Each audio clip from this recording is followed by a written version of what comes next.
Season 9, Episode 20, number 368 of the Decoded Podcast. It's a Here Saturday we morning go. over here, bro. A cold Saturday morning. Yep. I used to have the weather app on the corner of my computer here. I don't have it anymore. And I could look up just beside the date and it would give me the temp outside. But I'm imagining it's probably maybe somewhere around -20, maybe. What's it looking like in your neck? It's funny because I do have a weather app or something on my laptop, but I don't like it there. I like to go to my phone and search it out myself. So, oh dear, it feels like it is -22 outside and it feels like -27. So ours, when it comes, so it's saying -23. Mm-hmm. It doesn't actually say what it feels like. It just says -23. So it's We're in pretty that close. cold snap, eh? Wow. In the snap. We're in the snap. Looks Bonjour, like it Rochelle. changes. Bonjour, Rochelle. It looks like it changes tomorrow. I mean, it's still gonna be pretty cold all week, but yeah. So I wore this sweater on purpose this morning because this is the school that I used to work at with Rochelle, and it's also a feeder school for Gary's high school. All right. Yeah, baby. So this one sweater encompasses the Decoded Podcast at this moment in time. Connecting dots, taking names. Get off my lawn type stuff. Yeah, exactly. Yeah, that's awesome. I've been thinking a lot this past week. So I finished yesterday, day 2 of the exam schedule. So funny. I hope my boss isn't listening to the podcast this morning. Well, one of my bosses. No, because I'm sitting. Actually, no, I hope they do. And it doesn't matter if they hear what I say next, but it will be interesting. It would be interesting to have a professional conversation based on what I'm about to reveal, right? So, is this said the quiet part out loud this week? Yeah. Oh, yeah. I can't wait.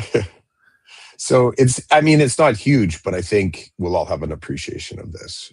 And maybe Gary will too, to a degree, depending on what his responsibilities are for exam week, right? The coordination, the staffing, the duties, all that kind of stuff. So I have an appointment to tend to on Monday morning. So I'm not in on that day. Originally, I had a duty scheduled for that day, traded with a colleague, and I ended up doing the first 2 days. And then I'm clear for the next 3, right? The 5 periods, we have 5 days. So I'm free.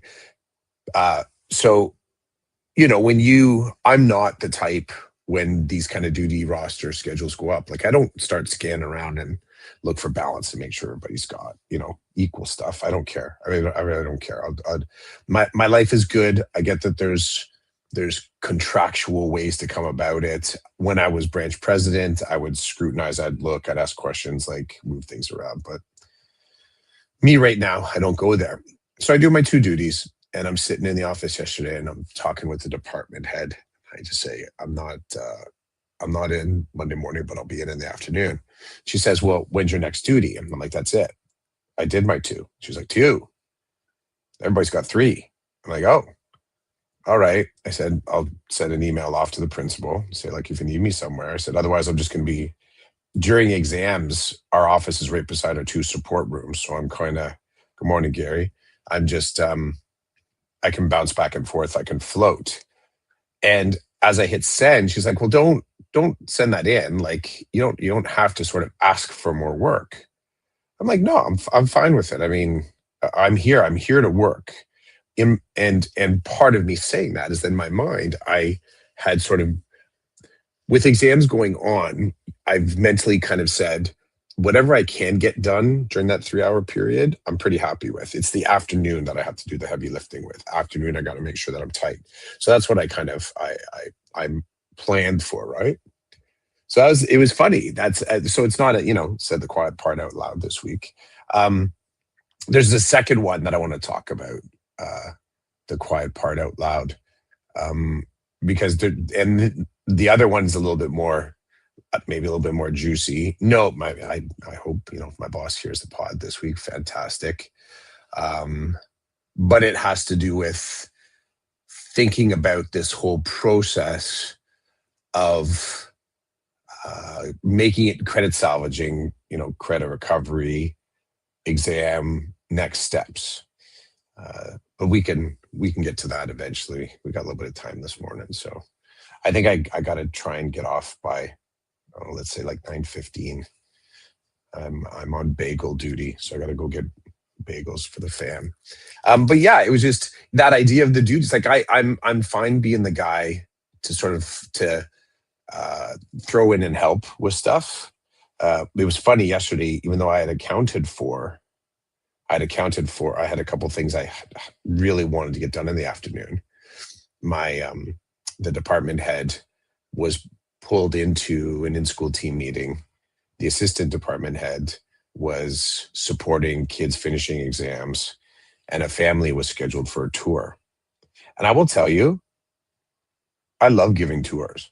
I love giving tours. I love, because what I love is I'm like, okay, my brain still works pretty good, because as I'm walking around and trying to figure a good path to walk around the school that doesn't feel like I'm wasting the family's time.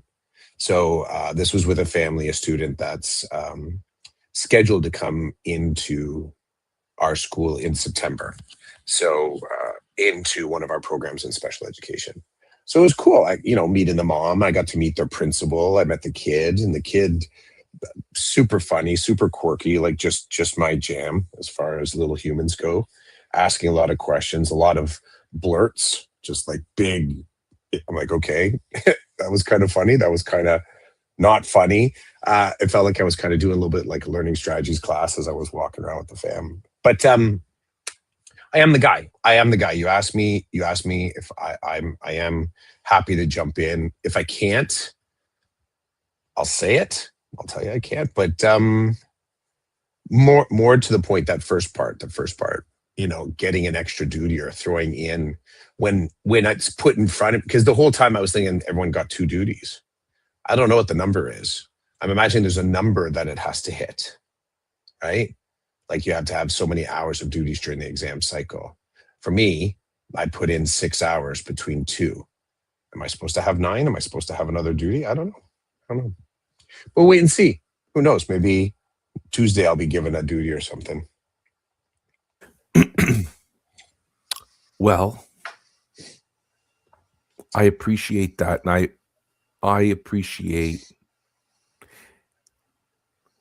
So I'm listening to you, and I'm like, you're doing what you need to do. You're not shirking your responsibility. You're not avoiding, it sounds to me like you don't know what's going on in terms of, if somebody says, "Hey, what happened to your third duty?" You're like, "Well, let's find out." I'm I'm not opposed to the third duty. I don't know what's Mhm. going on. This is what I was given. This is what I'm doing. But if I'm supposed to have another one, let's giddy up. Let's make this happen. I like that. Yeah, I am clear. Like, okay, let's clear the tab. I am that guy. Yes, Let's yes, clear the but tab. it's the tab. It's Yeah. it's the tab. And when I'm making a connection to what you're talking about, sometimes I have difficulty. My focus is the tab and it's not the other things. But I get like that because I don't like having a tab if I didn't ask for one, Hmm. right? If somebody's walking around thinking I owe them, and I'm like, what are you talking about? I don't like that. And I could just dismiss it and be like, whatever your reality is awesome, dude, but I don't know you shit, even though you think I do. Whatever you made up in your head, no. There's that as well. Um, the other day, so I did my period 1 exams in my room yesterday, and I'm supposed to do period 2 exams on Monday, and then I'm done doing exams. My 2 periods are covered. And I was prepping the room the way I wanted the room to be. Hmm. And I think I've told you there's an educational assistant that works out of the room period 1 and 2 when I'm in there. She's the ed tech EA. So she does all her tech stuff in there and whatnot. And I was like, oh, I got to do this and this. And then as I was going to the room beside mine to grab something, she's like, I'm going to do that. And I said to her abruptly, that's not your job. And she kind of stopped and looked at me. And it was a moment of, it was, it was a moment of, she's like, I'm telling her it's not your job, meaning I'm not shirking my responsibility. That task is for me to do. So I'm not going to ask you to do it. I'm not going to insinuate that you do it. I'm not going to hope that you infer that it's yours to do. That's my job. Like that's my room. And she kind of looked at me and it was one of those moments where she knows me well enough that she's like, "Okay, I know you're not it's my room in that I am the teacher responsible for that period, and I Mhm. take that seriously. That doesn't mean I don't collaborate with her. It doesn't mean I don't take her perspective into account, and she knows that, but it was just funny. She's like, "I'm allowed to help, you know." I'm like, "Yeah, yeah, but I'm not telling you to go do that. So if you think I am, erased, I'm not telling you to do anything. I may ask you, "Hey, can you help me with this, please?" But it was just funny because she's like, "Well, I can do that because I had a list of things I wanted to do before I left." And she's like, "Well, I can da da da da." I'm like, "That's not your job. That's my job." Meaning I'm not shirking my responsibility, and I don't want you to think I'm shirking my responsibility. It was just an interesting moment because her and I get along good enough that she's great. Like, as I was preparing mentally for the room, I was telling Gary this the other day. I cold called Gary. It was friggin' awesome. I got a bit of a rush. So now I know why people might do the cold call, but I cold called Gary and I was telling Gary about my preparation. I have a seating chart. So all the kids on my list, I know exactly where they're going. And what I love about my brain is that it was awesome when they walked in on Friday. I'm like, "Oh, hey, Jimmy. Jimmy, come with me. This is where you're sitting." Yeah, exactly. "This is where you're sitting, Jimmy. Put all y Get into uniform, give him the spiel," and then the next kid walks in. And I think I told you maybe in a polo, I've even prepared kids that struggle with behavior Mhm. at school. I've said to them this week, "Hey, come here. See this computer? This is where you're working on next Monday. When you come in next Monday, you're gonna be working at this computer to do your exam. Do you understand?" They're like, "Yeah." And they're kinda looking at me like, "Why are you telling me this?" Like, "Because I want you to be prepared. I don't want you to come into the room and be hot and bothered. I want you to come into this room like you do all the time, knowing kinda what's going on, where you're gonna be. I'm supposed to be here. Mrs. So and so will be over there." So I said to her like, "Hey, look, here's a copy of the thing." And I even said to her, "If you see something there that doesn't jive in this room, period 1 or 2, as you know it, please let me know." And she's like, "Oh, this is great." And she's like identifying, she knows the kids too, right? She's like, "Oh, you've got so and so here." I said, "Yeah, because," and then I go into my thinking of why that placement is important for that kid. She's like, "I totally agree. Wow, you put out 3 fires here without even nobody's even got the starter fluid for the fire and you're already putting it out." I'm like, "Well, that's the hope. As smooth as it can be, there's gonna be problems, of course. There always are in that room. That's what that room is." But if I can alleviate, if again, I'm controlling the predictables because Mhm. I know there's going to be unpredictables that I'm going to need to give time to. And Yeah. brother, you should have seen the couple of unpredictables I got yesterday. I'm like, some teachers beep. I've got a bad word for them because of kids appear at the door. They're like, "Here's my exam. I'm here to write." I'm like, "You're Yeah. not signed in here." And then I get the song and dance. Anyway, I don't wanna talk about that here because my No. boss does listen to this sometimes, and he doesn't need to hear some of that, but I will tell you, I get what you're saying. You don't want a running tab without your permission. You do what you need to do, and I'm like, tell me what my job is, and then leave me alone and let me do it. Just let me do my job. Tell me what I need to know and let me do my job, and don't tell me I didn't do this and that. You can tell me whatever you want, but if you didn't inform me, I'm not a friggin' mind reader, I'm not. So, tough for you, I guess, not for me. It's that thing. I've said it before. I don't want to be on people's lists, and I don't want to be on invisible lists. So I do my best to be very clear with how I work, what I do for work. I do, like you said, um, consider the consider the predictables very quickly and set up systems to sort of like get those kind of organized. And then the unpredictables, I accept that all I can do is kind of train and respond. Train, respond. Like it's sort of like it's that you don't know exactly what's going to be thrown your way. So you kind of you check a trend, watch a habit, check the wind or whatever, and you're sort of like, okay, here's what I think I need to have extra of, or I need to have focus here. Um, I think what's nice is your soft touch on the topic connects well with the thing that I found this week in a nice way about saying the quiet part out loud. So I won't double back on some any of your observations, but I think it's an extension of some of those. I think mine will kind of extend off yours. I think you'll be able to jump into mine if you can't jump fully into yours. So I'll launch that if you want. I do. First, I want to say I'm glad, Rochelle, that you love the homage to you and Gary this morning. Oh, and to my buddy Ted, who listens sometimes, but not live. I believe Ted went to this school as well. So it's like, man, there's lots of layers here. And Gary just got back with bagels. So right after we're done the podcast, I'm hopping in the car. I'm heading straight over to Gary's. I'll even Nice. bring the cream cheese, Gary. But I wish we had bagels here, man. We don't have anything in Waterloo region like this, but we should. So I've said my piece, I find Chris. that surprising. I find I that know. surprising that there isn't There's like a a bagel shop somewhere. We don't even have a Five Guys burgers in the region. Like, what's going on here? I don't I get don't it. know. I want you to launch. I'm going to make a connection to it, and then I'd love to talk about the thing under my name about keeping the streak alive, because that is a light at work for me that I'm enjoying, and I want to address it. So you got Poppy's Bagels on Yeah, King Street. it's I don't like it, and I'll tell you why. Okay.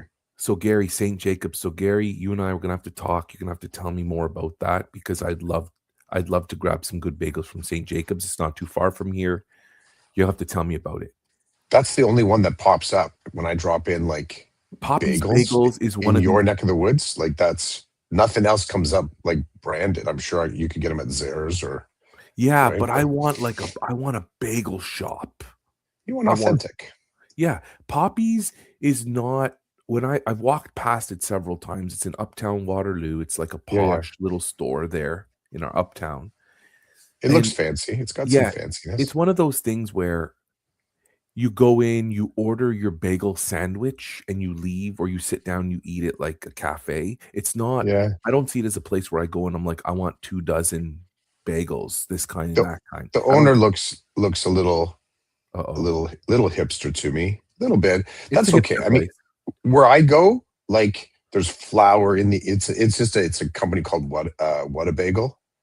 And it's kind of like they've changed the look of it a little bit, but it's like sesame seeds all over the floor.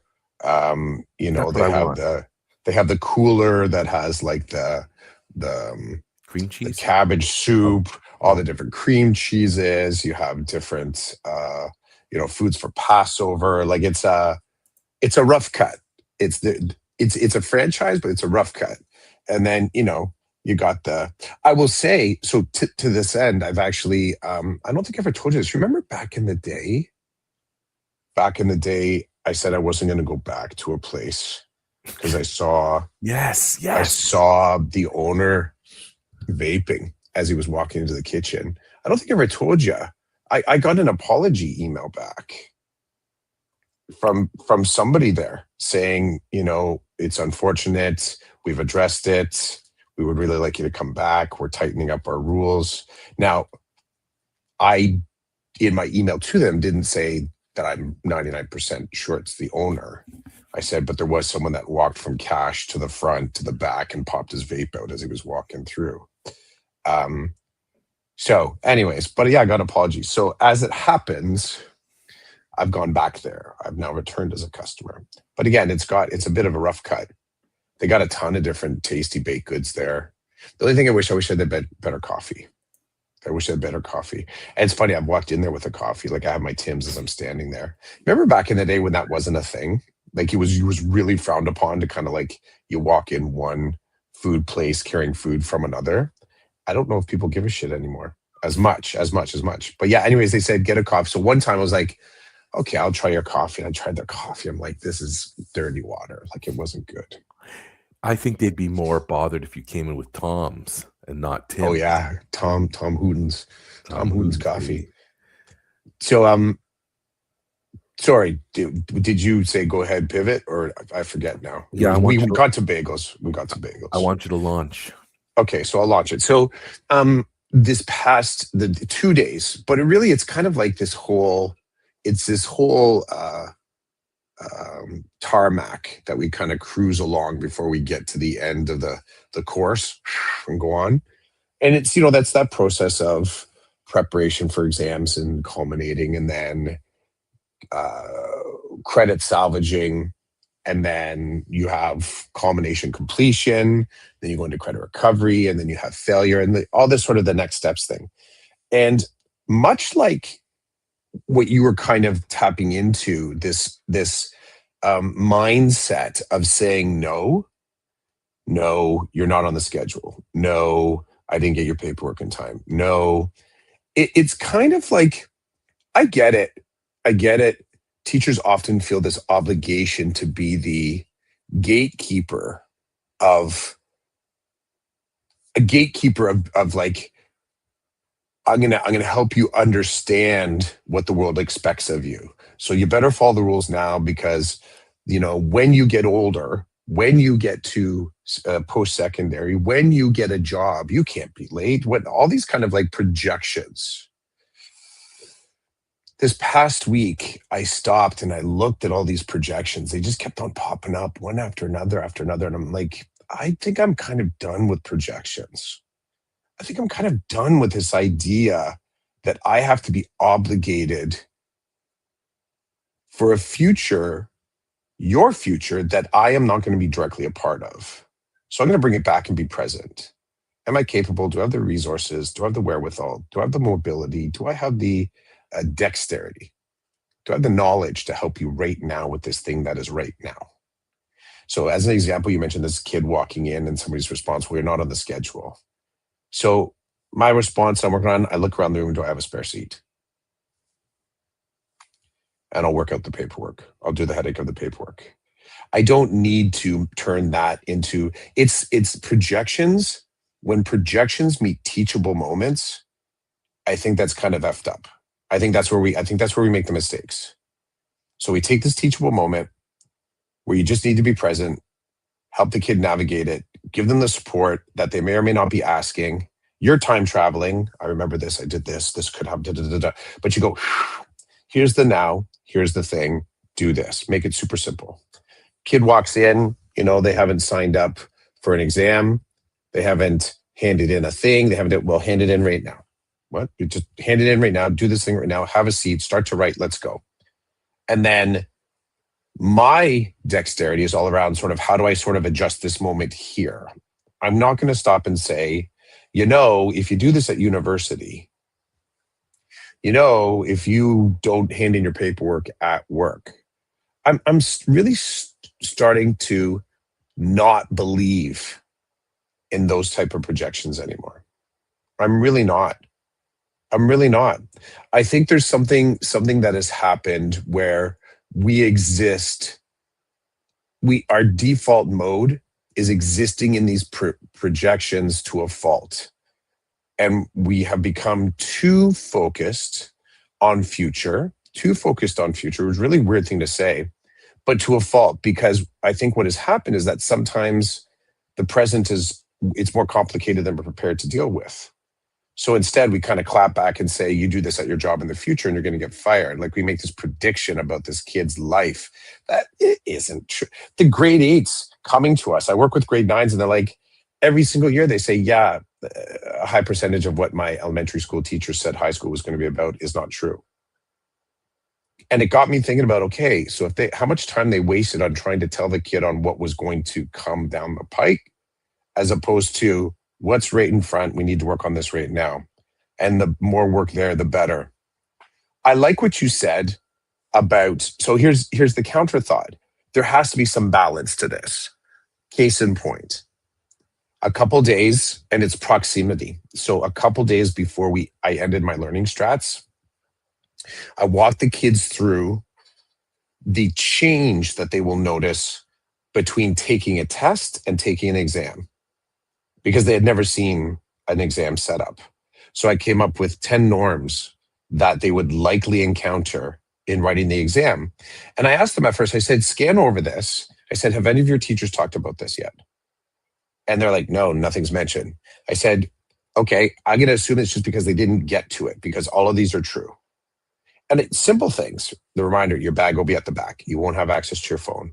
If you are using music, but that's highly contentious, because there is no real accommodation that says a kid gets to listen to music. It's not about the music. It's about the blocking out the distractive noise. So I tell the kids that. I said, theoretically, if you're listening to music with lyrics in it, it could get in the way of you actually remembering what you need to write down. It could be distracting to you, not supporting. So I run them through all these things. I said, bathroom breaks, you're going to have to be monitored. They're like, what do you mean? We have to call down for a teacher to walk you to the bathroom. You don't get your phone. You have to be back in 5 minutes, and only one person in the bathroom at a time. They're like, what? I'm like, yeah. So that's less of a projection. I would put that like, I'm not time traveling a year in the future. I'm not placing the kid when they're 35 years old. I'm saying in 2 days, your first exam, it is likely this is what's going to look like. I like that proximity. It's tight. It's coming. It's a conversation that feels manageable, right? I had 3 instances this week where people were setting conditions on the exam that were completely hallucinatory. These aren't conditions, but because of their experience with the kid during the class cycle, the 70%, they were setting conditions. I'm like, you can't even set that condition because their IEP counters it. Like, first and foremost, what you're saying the kid can or can't do. But I said, but I'm thinking to the second point, you're coming from an emotional place here. Like, you're not analyzing this professionally. And it got me sort of thinking about that tripping point between sometimes when we do this kind of forward projection, we're not doing it from a professional stance. We're pretty much mimicking what we've been just told, or someone told us, or someone sort of clapped back on us. Like, you better work hard. Like, it's almost like, you're being admonished by your auntie when you're 12 years old. We've talked about the little Chris and the little Roland. And so as an adult, you set these conditions that you think are useful to the kid, but they actually aren't. You're just mirroring your own experience, or your own harm, your own hurt, your own trauma in school. So this week, saying the quiet part out loud, it kind of came down to me saying no, flat out, to some people. And they tended to be the people in power that were setting conditions. It was yes to individuals that in the moment, they were just arriving and kind of figuring things out, and it wasn't time for me to do a teachable moment. And then it was, hold up a second, let me send a message, because I have to confirm that I have the resources that I think I do, but you're going to have to breathe for a second. So I kind of put someone on pause. But all of it kind of came back to this idea that we are no longer the gatekeepers on these kids' futures. And we are no longer primarily the tipping point towards their success. And finally, we are no longer the bankers that hold these gold bars of credits for the kids. The process has widened. It's diffused. We're in a system where it's diffusion. It's not cohesion and coming together. It's not confluence anymore. It's multiple parallel paths that we're just helping a kid align themselves with. And it's like those sandy Zen gardens. The thing just goes around and it creates another pattern, and it goes around and it creates another pattern, and it's endless. And I think that lack of physics for some teachers is really difficult. They need to see themselves as the point A getting the kid to point Z. And it brings me back to a conversation I had back when I was at Access, working with my colleague there, the EA. And they were so big on ensuring that whenever they gave a piece of advice, that the kid took it as gospel. And I said to them, I said, you know what? I can't bear that responsibility or that emotional toll of the kid not listening to me, because it would constantly feel like have my heart broken and healed, but like all the time. I have to accept my role is that sometimes I just have to be a really good signpost, a very clear signpost. The other meme that's popular in education right now and in the wellness world is talking about GPS, right? It doesn't say you've fallen off the edge of the world. It just says rerouting, right? And that is where we're at in education. We are not pathways people per se, or gatekeepers along the path. We are rerouters. That's what we are. We're rerouters. We're helping the kids, not even sometimes, I mean, stand beside, stand behind, but I'm still finding people standing in front, kind of doing thou shalt not pass until you sort of satisfy this. And I get there is criteria. I'm not OSSD, OSLT. I get it. There's all EQAO. There's all that bullshit, right? But the stuff that other people are just willing to stand on that hill and say no, I'm just like, education is not like that anymore. Last thing I'll say on this, I'm getting a little bit of that as well in the AI training. In my discussion, sort of trying to bring this and offer it, because there's no compliance element to it. It's highly interpretive, but there's a truth. And I think I told you this in one of the polos. The t-shirt is, it's messed up, but true. And that's the zone we're in, messed up, but true, that these tools are being turned on in a week. And there's been zero training for staff. So yeah, we're rerouters. That's what we are. And I think we have to accept that in some cases, that's going to be a very thin connection to the kid. And then in other cases, it's going to be deep. But we can't be going home and journaling about it and making it seem like we were the star in their constellation. Because then what happens is, if they're not looking at you fondly, like you're some sort of a god, you get in this kind of zone like, well, fine, you're not going to take it. Or you go the other route and you become oppositional and you just tell them no to things that you shouldn't be saying no to. You're wasting your freaking time. I know. That was, what the hell? I looked at the clock. I think I looked at the clock 15 minutes ago. My issue 17 minutes later. My issue isn't the clock or the time. It's the handful of nuggets you just dropped that I want to address and probably won't and can't. Play with what you will. Play with what you will. Thank you. I knew as soon as you talked about your thing, I'm like, yes. I have a space that we can kind of parse that out. So some things here.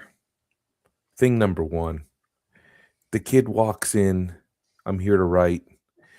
The teacher gave the kid the test and said, go to room 208, which is, it's quite bothersome professionally. No phone call, didn't fill out the sheet. Like, you know, there's a list of reasons why I want to lose my mind. But what did I do? I said to the student, give me a second, because again, I organized for the people that were supposed to be there. So I got them all set up and I said, come with me. We had a space and I said, here, you can have a seat here. And the student started writing. So there's that, right? There is, thank God nobody listens to this podcast that I work with. I did make space for those last minute problems. I call it a problem. It's not an emergency. This teacher didn't demonstrate any kind of issue with. I wonder actually if my colleague, there's something wrong with them. Like I said, no phone call, no urgency, no instructions on, if this student is in here, how are they being accommodated? Now, I say that to you.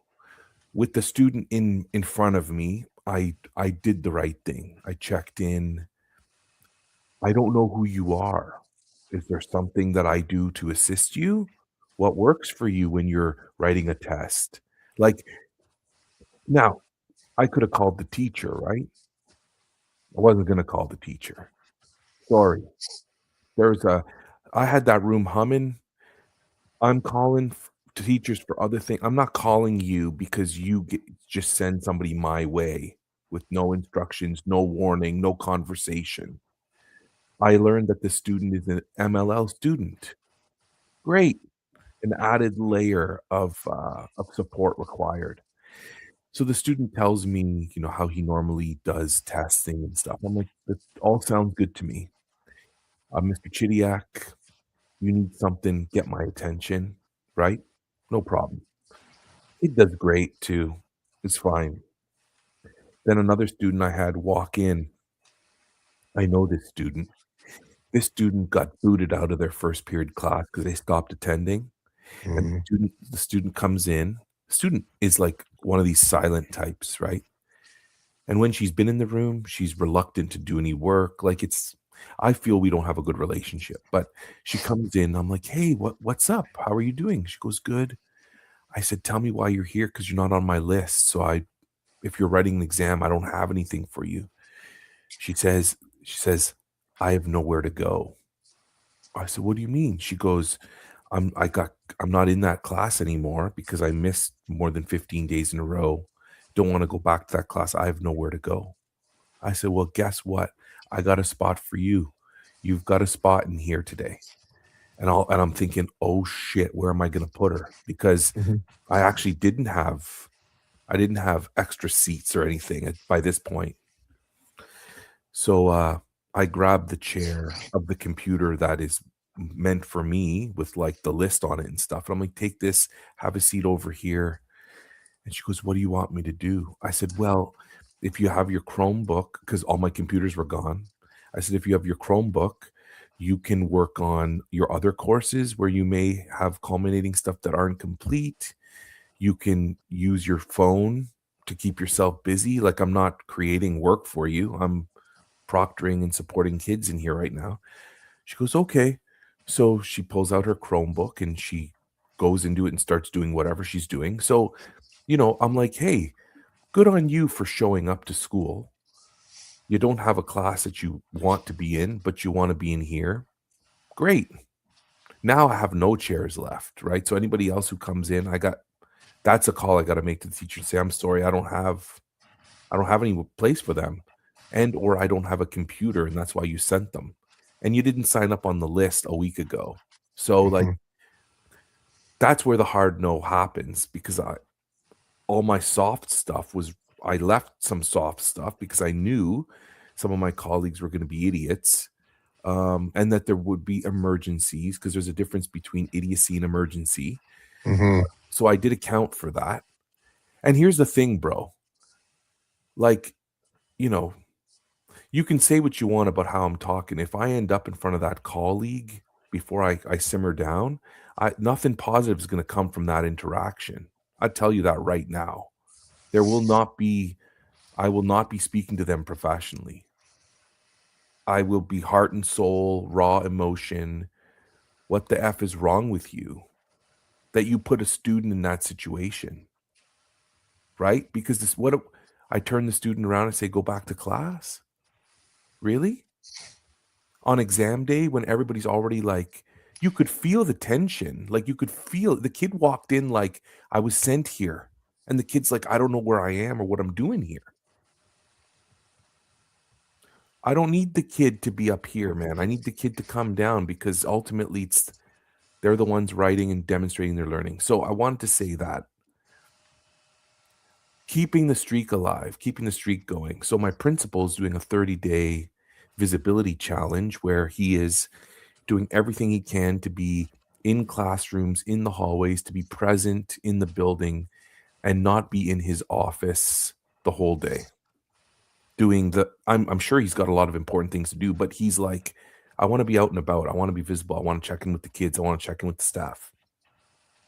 So we have a streak going every day since our return after Christmas break. He'll come into my room, check in with me. We do the fist bump. he keeps motoring on, right? Well, yesterday he doesn't show up. I'm like, what's going on? I don't see him while I'm in the room proctoring. I don't see him at lunch. So, I go to my workspace, I eat my lunch, I do some work, and I tell myself, do work for this much time, and then get up and go to the main office and find him. So I get up, I go to the main office, and I look in his office. He's not in there. I look in the other VP's office. They're not in there. Go to the third VP. They're in their room, but the door's closed. They're on the phone. Go to the fourth VP. They're not in their office. So then I poke my head into guidance. Everybody's like, "What are you looking for?" I'm like, "I'm looking for the principal." They're like, "Is it an emergency?" I'm like, no, there's no emergency. I need to talk to him. I'm thinking, I need my ray of light, man. I need that fist bump. I need the check-in. I want it. I'm I want it. I want that streak to keep going, whether he likes it or not. They're like, "We don't know where he is." I'm like, "Okay, well, I'm not gonna walk around the building. I gotta go back up and do some work before I leave." So I go into his office and I write on the whiteboard. Um, I took a picture because I sent it to him in case somebody went in there and erased it, which I don't know why somebody would do that. I wouldn't erase anything off the principal's board, but I wrote, RC was here for his fist bump. The streak continues. And I sent it to him. And then I got an email from him an hour or two later saying, "I see it. I got it. That's awesome." And I'm like, I was not going to let it end just because we had an exam, just because maybe he's putting out fires. I don't know and I don't care. The streak continues. I want that streak to continue. So that's keep the streak going. And there was one more thing, and it's gone, but maybe it'll come back. Maybe it'll Okay. come back.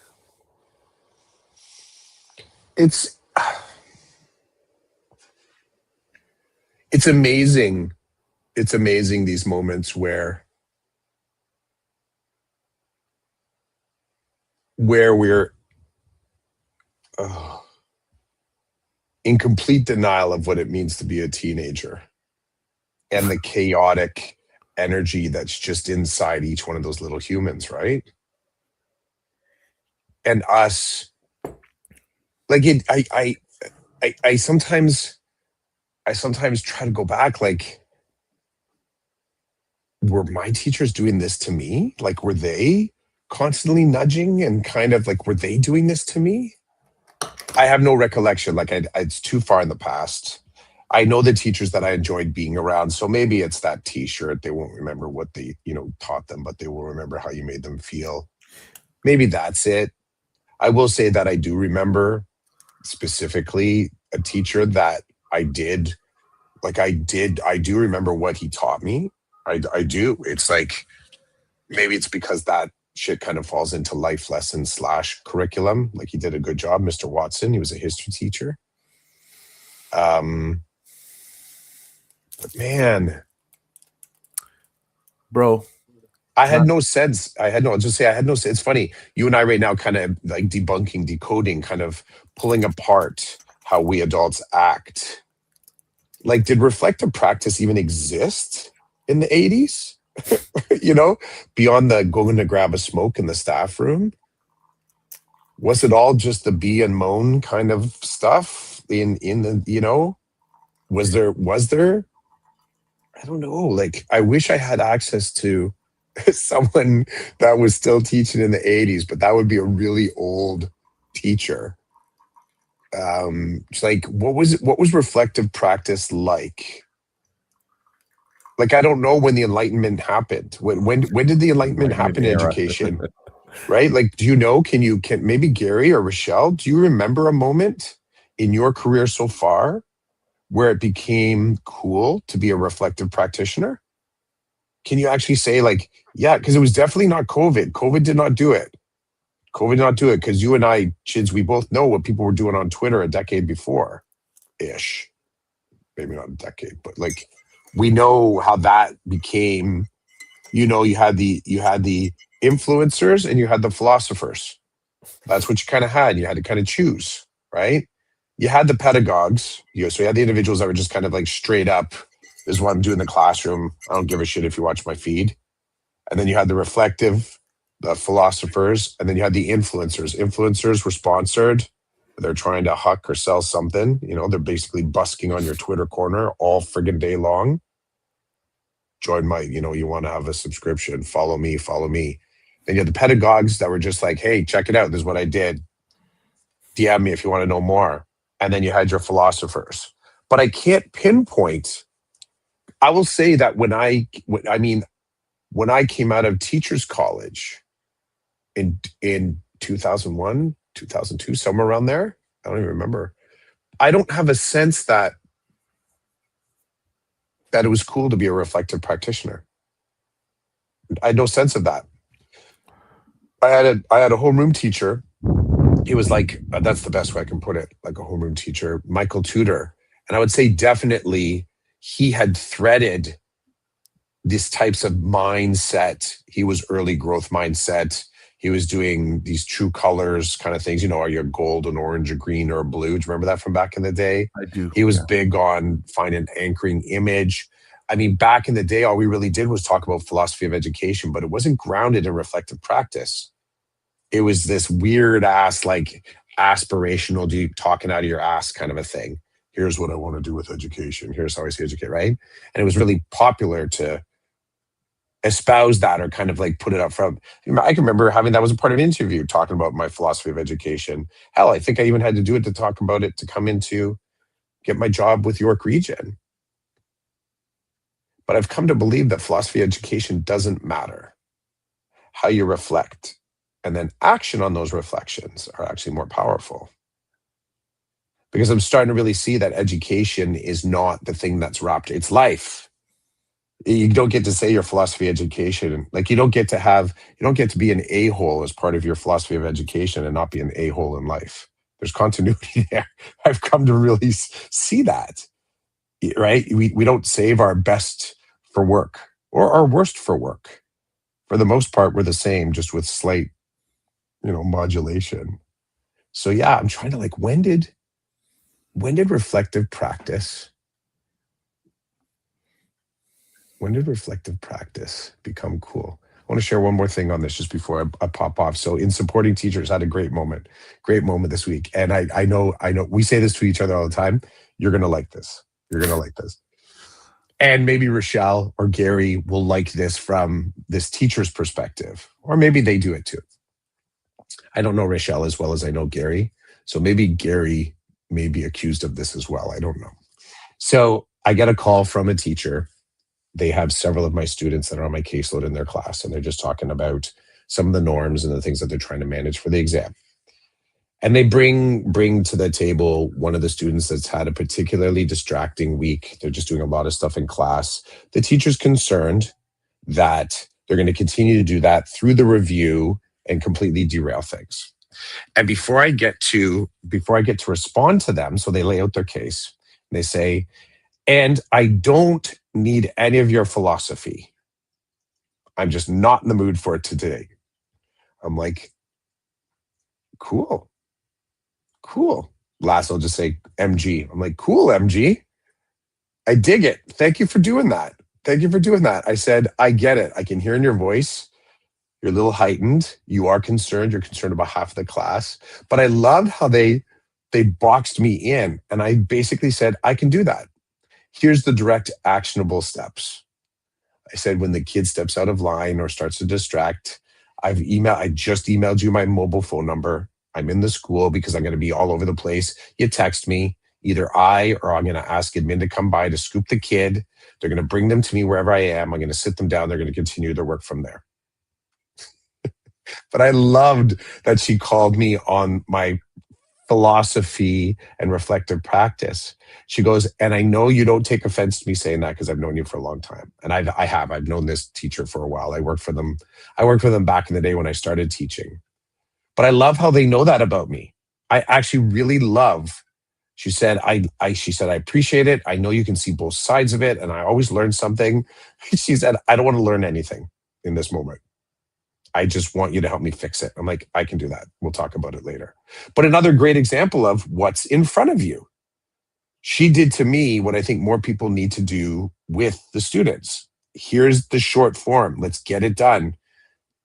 We can talk about the philosophical implications. As long as it's safe, no harm will come. But it is, what's that? Occam's razor? Is that the philosophy? Often the simplest solution is the best solution. Like, you don't have to overthink it. You do that thing.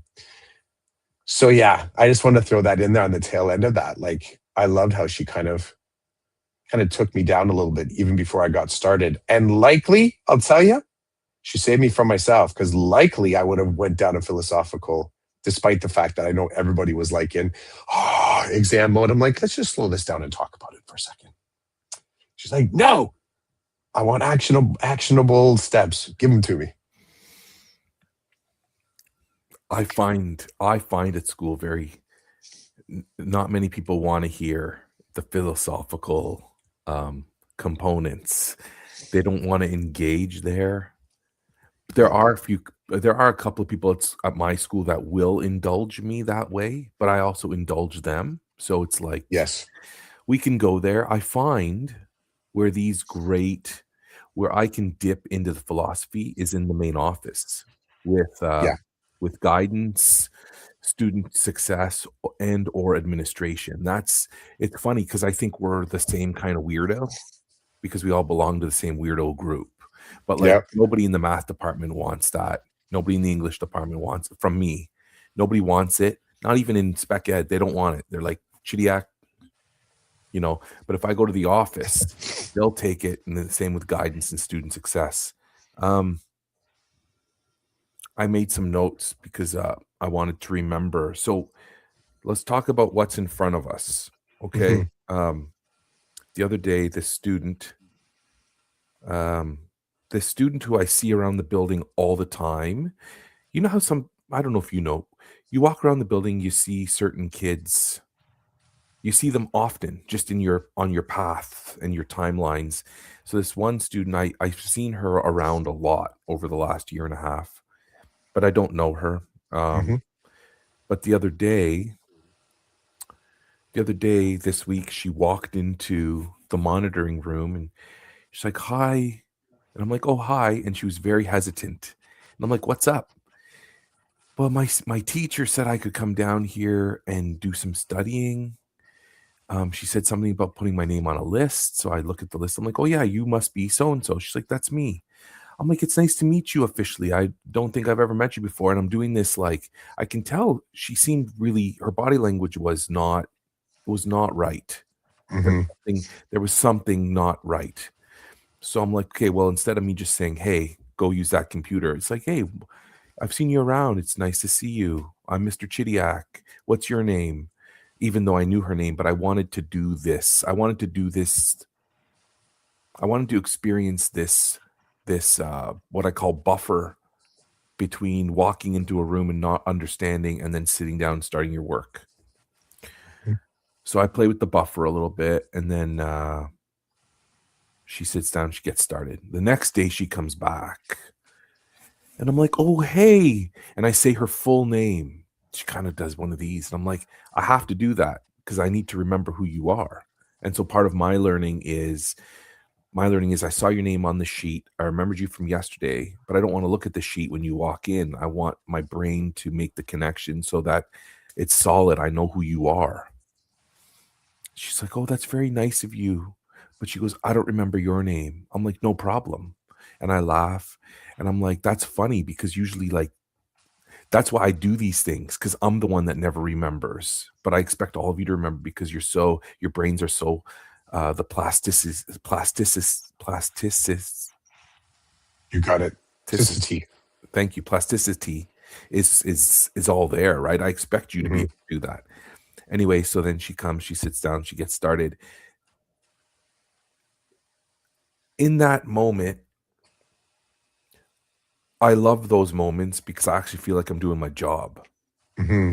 Because there are other moments where I'm aware somebody walks in, they come in the room hot, and I don't offer them the same buffer. I stop them in their tracks, and I'm very black and white. Who sent you here? Why aren't you in uniform? And when you come into this room, you always come and say hello and you check in with the monitor. You don't just waltz in talking to your buddy really loud. This is a testing area. This is a supportive area, and that's not how I support kids in here. So they're like, "Whoa." And I'm like, "Well, you came in heavy." And so I'm just demonstrating that there is a person who runs this room. That's me. And then after I operate that way, I do my best to flip the switch and then be very, "Well, you're here now and you're in uniform. Would you like a snack? There's a bowl Mhm. over here. If you want food, feel free. If you need the bathroom, let me know. There probably won't be an issue." Then it's like they don't know what to do with it. They're like, "Holy cow, like you were pretty hardcore for 5 minutes and now you're all soft and singing Kumbaya." And I'm like, "Well, I want the room to be the right place for you, but dealing with what you came in with, I am going to mirror that and I'm going to show you I'm responsible for this room." It's not a I really hate it when kids come in and just walk in and just think that they're going to do whatever they want. Like, "Oh, well, I was sent here so I can do what I want here." No, you can't. There's a teacher in this room. That's why I'm here. They pay me a lot of money to monitor this room, so I take my job seriously. What's in front of me? Most of the time, the soft approach. So let me give you now let's go to back to me in grade 10 and some of the scars in my psyche that help me be as supportive and caring as I can be when you walk in the room. Grade 10 was a horrible school year for me. I failed many courses that year. I believe there I had a very bad year. That's the year that I basically skipped almost the whole year before I got caught Mhm. and then paid the price for that in a number of different ways. I walked into my grade 10 math exam and I walk in and the teacher was like, "Who are you?" Because it wasn't my math teacher. It was one of those, "The math exam's happening on this day at this time, and you're going to this room." Okay. Got you. And then you walk in, it's like if you had taught me math the whole semester, but then Gary was the one monitoring the room for whatever. Mhm. I walk in and Gary says to me, "Who are you?" So I tell them, like, "Okay, where's your textbook?" I'm like, "What?"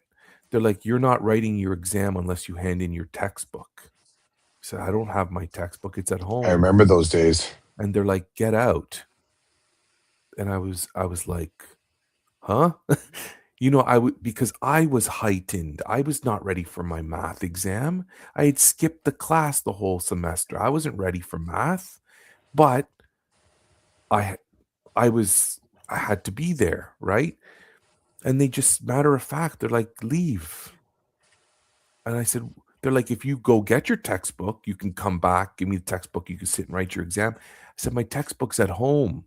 And this was like, I remember it would take me, a good 45 minutes to get to school every day on the city bus. I'm like, "There's no way I can go home, get the textbook, and get back." And there was no way I was going to call home and say, "Can Mhm. you please bring me the textbook?" That wasn't an option then. Even telling you the story, I feel a little bit anxious. Like I feel, Mhm. "Oh shit, I don't feel good telling the story," but that's what I was dealing with. And so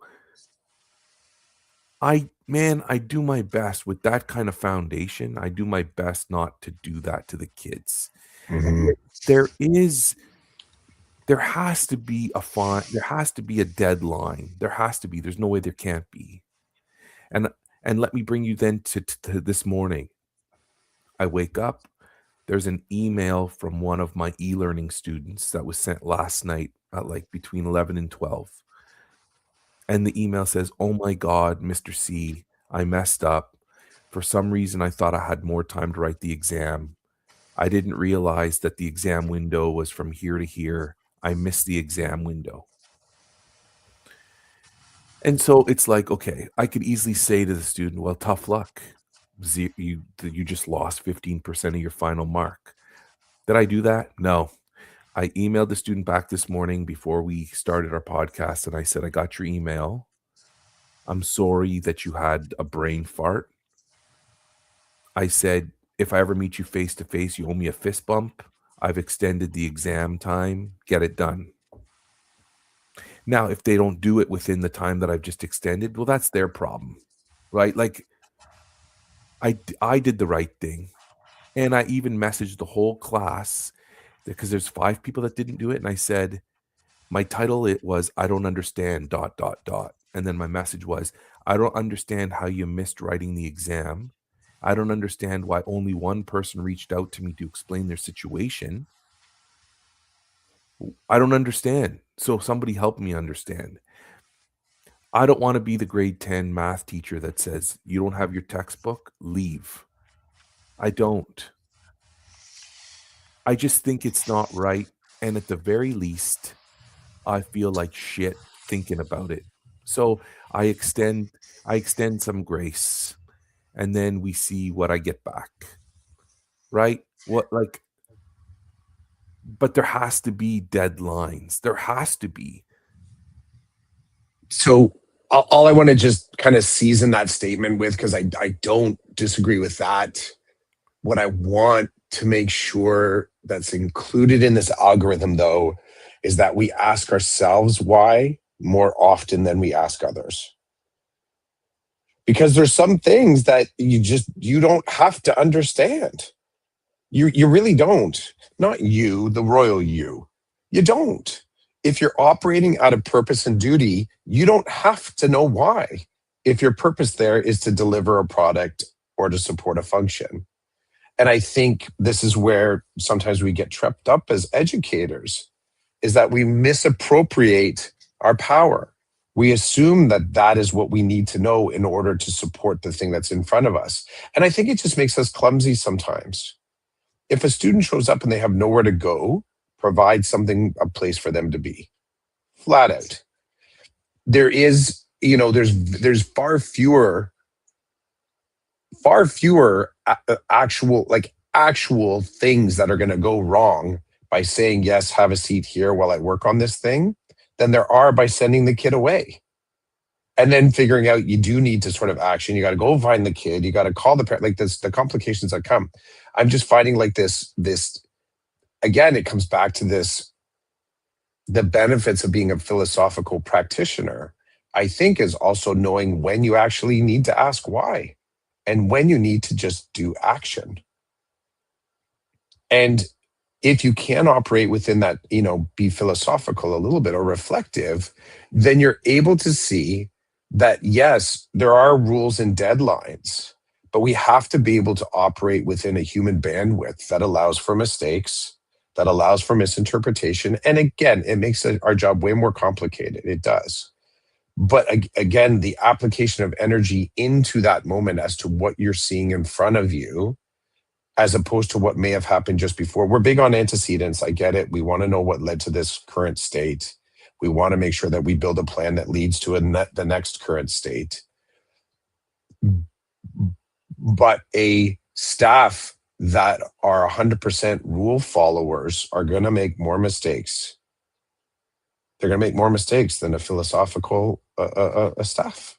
They're going to make more mistakes, and they're going to be far less recoverable because they haven't considered.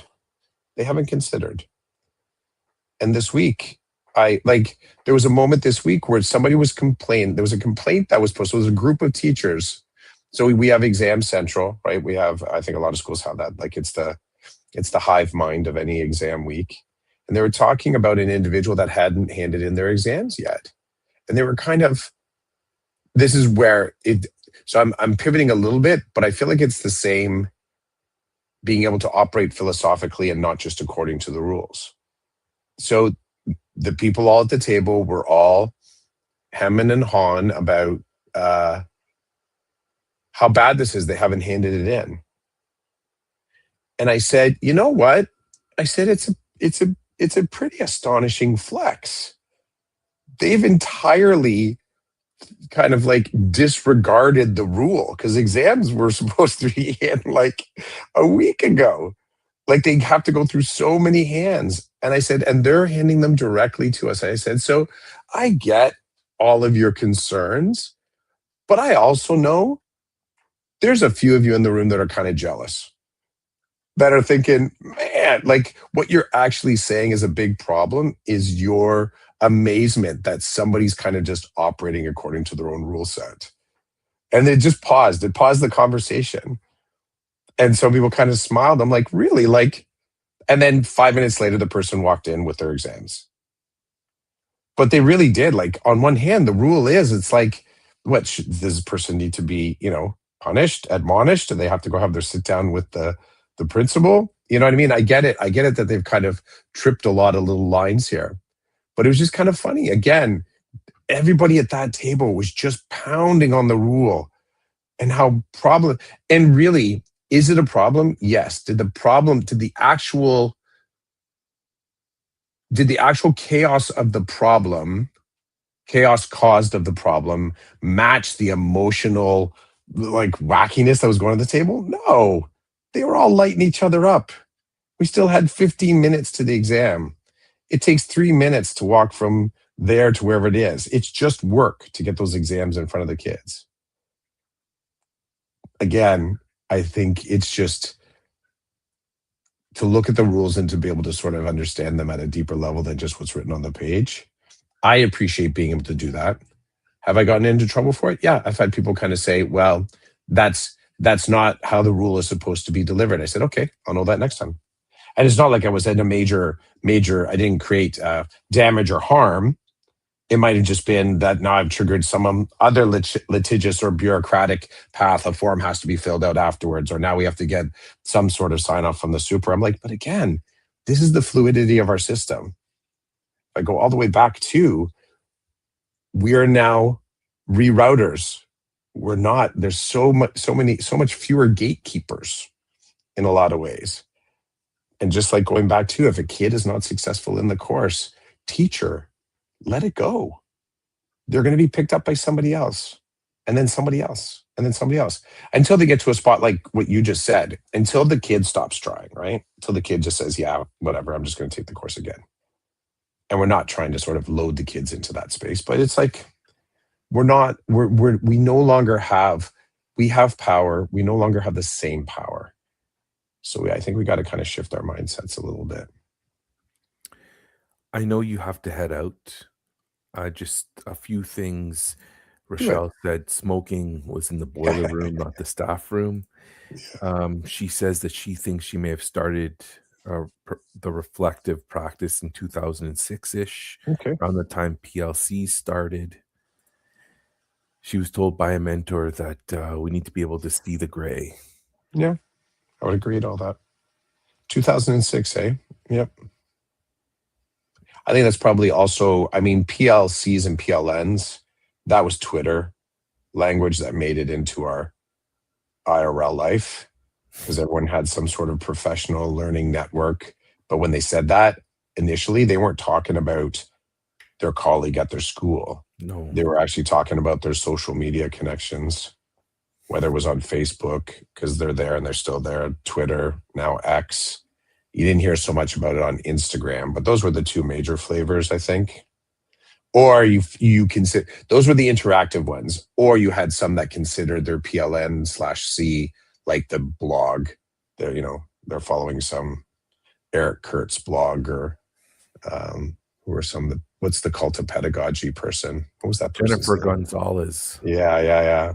These names from in the past. I haven't read her stuff in ages. I actually came across, is it Holly Hunter?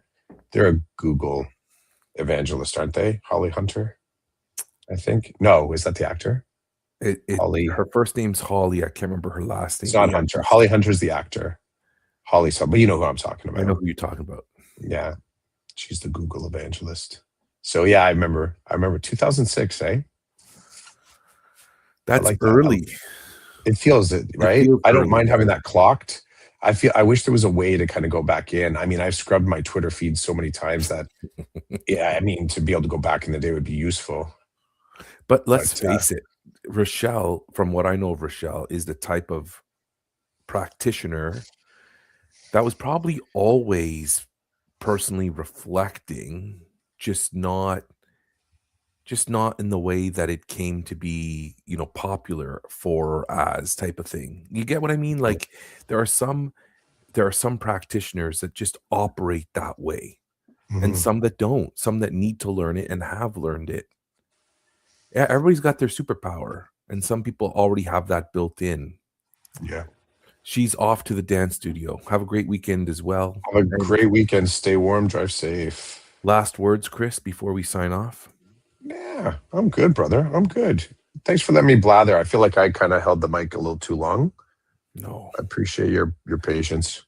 I don't feel that way, but all good. All good. Thanks for helping me get my anxiety levels up with my recalling grade 10 math exam. But anyway, Time um, travel. this was a good one. Yeah, Gary, have a good one as well. Everybody stay warm. Thanks for listening. This was season 9, episode 20, number 368 of the Decoded Podcast. Peace. Peace, man.